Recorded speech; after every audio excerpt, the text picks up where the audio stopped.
Good evening. A small body of determined spirits fired by an unquenchable faith in their mission can alter the course of history. Welcome to BMC News Live in English, brought to you by Al Hilal Hospital and Medical Centers. I am Vinod Narayanan, joining you with the daily news updates. Today's headlines. Representatives Council Speaker Fawzia bint Abdullah Zainal assumes Arab Inter-Parliamentary Union presidency. King Fahd Causeway entry procedures updated. India and UAE signed Trade and Investment Pact. Kuwait amends travel procedure to allow expat entry. Storm Eunice caused record wind gust amid disruption in UK. News in detail. Representatives Council Speaker Fawzia bint Abdullah Zainal assumes Arab Inter-Parliamentary Union presidency. Representatives Council Speaker Fawzia bint Abdullah Zainal, the chairperson of the Parliamentary Delegation's Executive Committee, was handed over today the presidency of the Arab Inter-Parliamentary Union, succeeding Sakar Kobash, the Speaker of the Federal National Council of the United Arab Emirates. The transfer of the presidency protocols took place during the 32nd Conference of Arab Inter-Parliamentary Union being held in the Egyptian capital, Cairo. The Representatives Council Speaker will preside over the next session of Arab Inter-Parliamentary Union. The Representatives Council Speaker affirmed to continue building on previous achievements in the Arab Parliamentary March to achieve the desired goals and promote the Arab parliamentary presence at the international level. She also thanked Sakar Kobash for his remarkable efforts during his presidency of Arab Inter-Parliamentary Union. Shura Chairman praised role of parliamentary diplomacy in handling challenges. Shura Council Chairman Ali bin Saleh Al Saleh praised success of the Bahraini parliamentary diplomacy and its active participation in Arab gatherings. He lauded its role in highlighting the kingdom's big development strides in the prosperous era of His Majesty King Hamad bin Isa Al Khalifa. He also hailed the programs being implemented by the government under the leadership of His Royal Highness Prince Salman bin Hamad Al Khalifa, Crown Prince and Prime Minister. The Shura Council Chairman expressed utmost pride in joint Arab cooperation and coordinating parliamentary work in various international gatherings. He was speaking as he met yesterday with speakers of the Arab councils and parliaments taking part in the 4th Conference of the Arab Parliament and the speakers of the Arab councils and parliaments currently held in Cairo. Discussions focused on the development march of the Arab parliamentary work and unifying stances between the legislative branches in the Arab countries. Ways of handling regional challenges and crises were also reviewed. King Fahd Causeway entry procedures updated. Starting from Sunday, 20th February 2022, all passengers arriving in the Kingdom of Bahrain via the King Fahd Causeway are not required to present a PCR test for entry. Dalal Al Sayed received Arab Inter-Parliamentary Union's Parliamentary Excellence Award.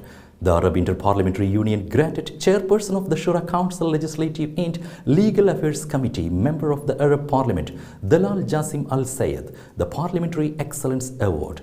Al Sayed praised the honor as a new achievement added to Bahrain's track record of parliamentary accomplishments. She also commended the unflinching support of His Majesty King Hamad bin Isa Al Khalifa to Bahraini women, which enabled them to play a key role in the kingdom's development process. Al Sayed received the award today in the sidelines of the Bahraini parliamentary delegation's participation in the 32nd Conference of Arab Inter-Parliamentary Union under the theme Arab Solidarity. Bahrain to host Nursing Conference in December 22nd, an invitation which was extended to the Bahrain Health Minister to attend the forthcoming World Nursing Conference. Health Minister Faika bint Saud Al Saleh received a delegation from Bahrain Nursing Society led by chairperson Dr. Jamila Jasing Mukhaymar.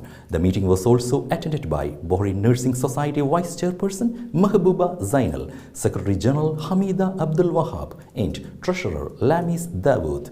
The conference, which will be held in the Kingdom of Bahrain in December 2022, themed Invest in Nursing for Health Security. The conference is expected to be attended by 500 participants, including researchers, keynote speakers, and officials. Prince Salman bin Hamad Medal for Medical Merit granted to late frontline heroes' children. Health Minister Faika bin Said Al Saleh has expressed the pride of His Majesty King Hamad bin Isa Al Khalifa and His Royal Highness Prince Salman bin Hamad Al Khalifa, the Crown Prince and Prime Minister, in the dedicated national efforts exerted by all the health competencies in the front lines of the fight against the novel coronavirus and the great sacrifices they are making to safeguard the kingdom's health security. The minister was speaking while receiving Muhammad and Fatima, the son and daughter of the late Jafar Muhammad Ali Al-Damistani, who was working in the COVID-19 isolation center in the elderly care hospital in Muharraq. He deserved the Prince Salman bin Hamad Medal for Medical Merit in recognition of the tireless efforts he had made for the sake of the nation. The minister said that the medal is a token of gratitude to the deceased for his dedication and noble contributions throughout his work in the health ministry, offering profound condolences to his family and relatives. Solar tree lighted up at Al Fateh Corniche. A solar-powered tree designed to look like a tree with branches holding photovoltaic panels now lights up the Al Fateh Corniche and Bahrain's renewable energy future. The Assistant Under-Secretary for Joint Municipal Services, Shaukia Humaidan, said the panels installed on the tree illuminates approximately 40 lighting poles of 140 watts each. Today's COVID updates. COVID updates brought to you by Al Hilal Hospital and Medical Centers.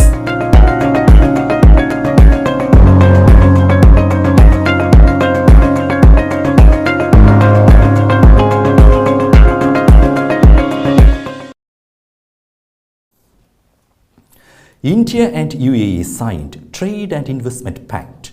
India and the United Arab Emirates signed a broad trade and investment pact on Friday that will eventually cut all tariffs on each other's goods and aims to increase annual trade between the two nations to $100 billion within 5 years.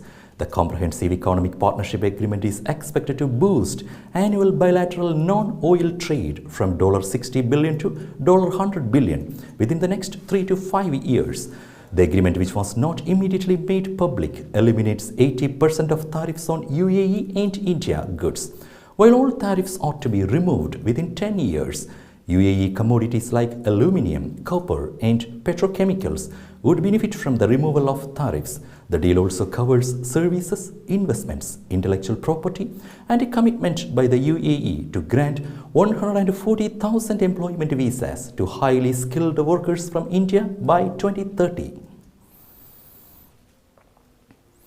Now we will be back after a very short break.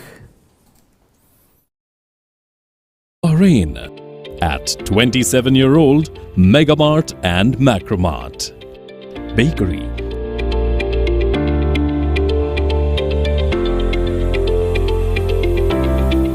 Fresh meat and fish.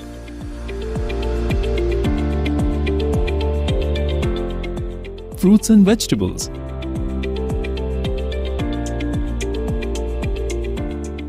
Sweets and snacks, ready-to-eat foods. Dairy products, grocery or consumer goods. To have a wonderful shopping experience, please visit your nearest Megamart Macromart branch. Megamart and Macromart, full of goodness.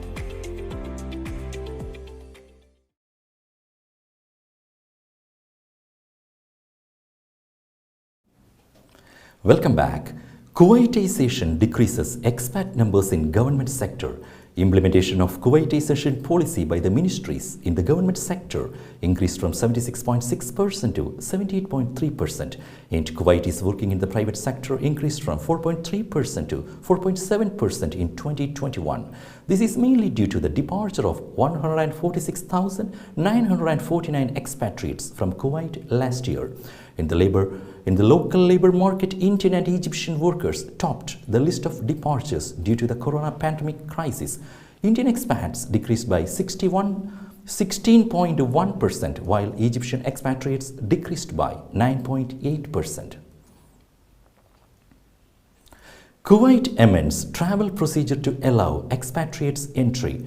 Kuwait amended travel procedures exempting PCR requirement, which now includes even expatriates. Expats who are not vaccinated against coronavirus or are partially vaccinated can enter Kuwait from February 20th as long as they provide a negative PCR certificate valid 72 hours prior to boarding.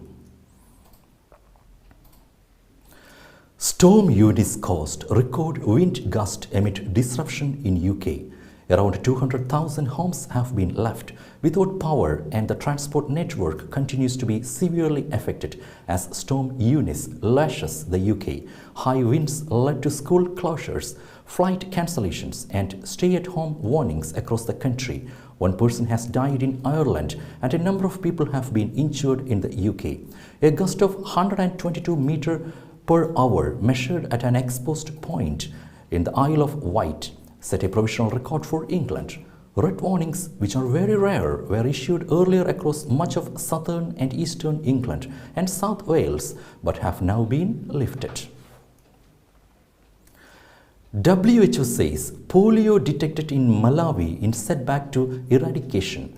The World Health Organization said authorities in Malawi have detected a case of polio in the southern African country's capital, another setback in continuing efforts to eradicate the highly infectious paralytic disease globally, the Associated Press reported. In a statement on Friday, the UN Health Agency said officials had identified wild poliovirus disease in a young child, the first time the wild virus has been detected on the African continent in 5 years. Although polio has been spreading in numerous African countries in recent years, those outbreaks were linked to viruses originally contained in vaccines, not to the wild virus. In very rare instances, the live virus on the oral polio vaccine can mutate into a version capable of causing epidemics, particularly in populations that haven't been immunized. WHO said lab tests showed the poliovirus detected in Malawi is connected to the strain that has been spreading in Pakistan's Sindh province, where the disease remains entrenched.